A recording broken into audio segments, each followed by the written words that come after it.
This isn't going to work well. It's fun. Hey, welcome to It's My Railroad and our continuing series on building this concrete tunnel portal. I made it from a foam core base. I used real pictures for the concrete, added some paint and some weathering, and at the end, I think it came out looking really great. In part 1 of this series, I showed you how I marked out the tunnel portal base, how I cut it out and glued it together. Now it's time to do some work in Photoshop so we can get that concrete veneer on the outside of the base. And to do that, we're going to take a little bit of a field trip.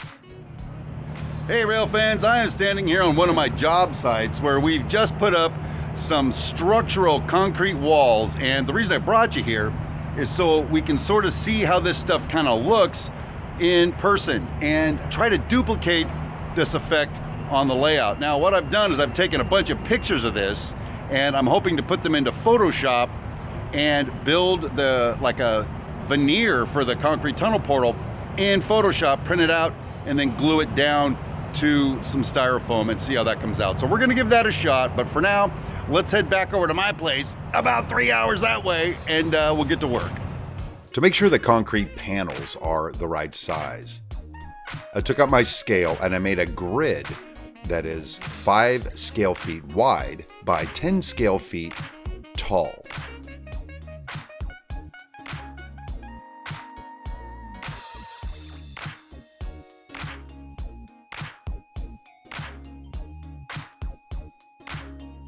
Then I took this grid, I put it on my scanner and scanned it into Photoshop. Once I had the grid in Photoshop, I used its magic wand tool to select the white background and delete it, leaving it transparent between the grid lines. This step made it easier for me to scale down the concrete walls to make it a little easier to do the layout for the veneer. After getting rid of the white background and cleaning things up a little bit, I made a new document and copied this layer into that layer. Then I went through and I duplicated this grid a number of times until it filled up the entire new document.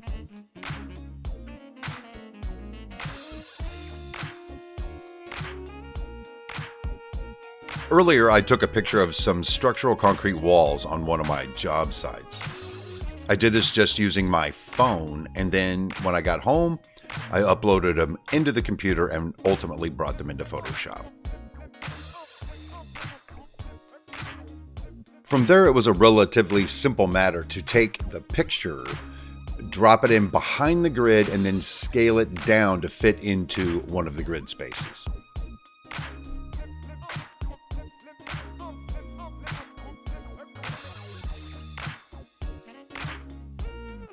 Then after cutting off the excess off 3 or 4 of the sides, we are left with a scaled down concrete wall that fits right within the grid space. Now it's time to duplicate that process a few more times.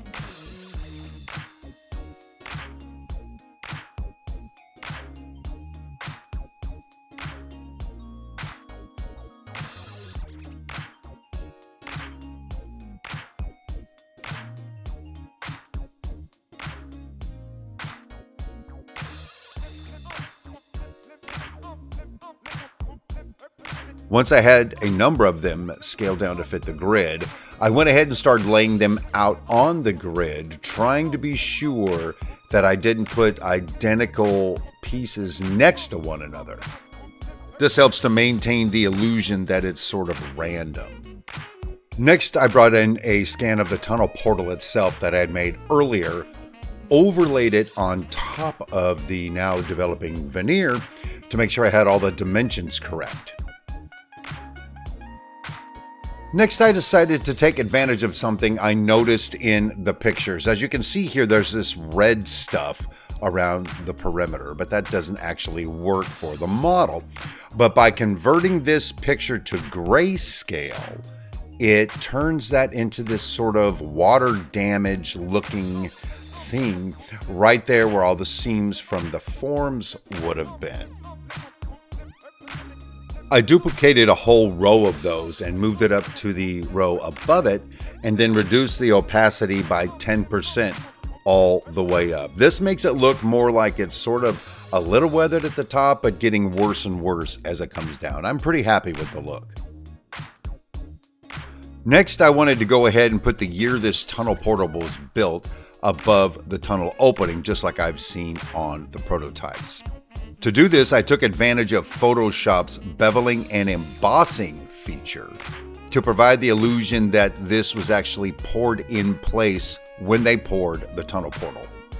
I started by taking one of the pictures of a concrete wall, rotating it 90 degrees, and then applying the feature. As you can see right away, it looks like it is embossed right there into the tunnel portal. Next, I took the text tool and typed the year 1963 into the space. Then I made its fill opacity 0 so it would match the concrete behind it. And then I applied that same bevel and embossing feature to it, and boom, there you have it. An embossed year right there on the side of the concrete tunnel portal. And there you go. There is the veneer just about ready to print. Before we send it to the printer though, I made another strip that we're going to use to put on the top of the tunnel portal and the top of the wing walls. So let's send this off to the printer and see how it looks.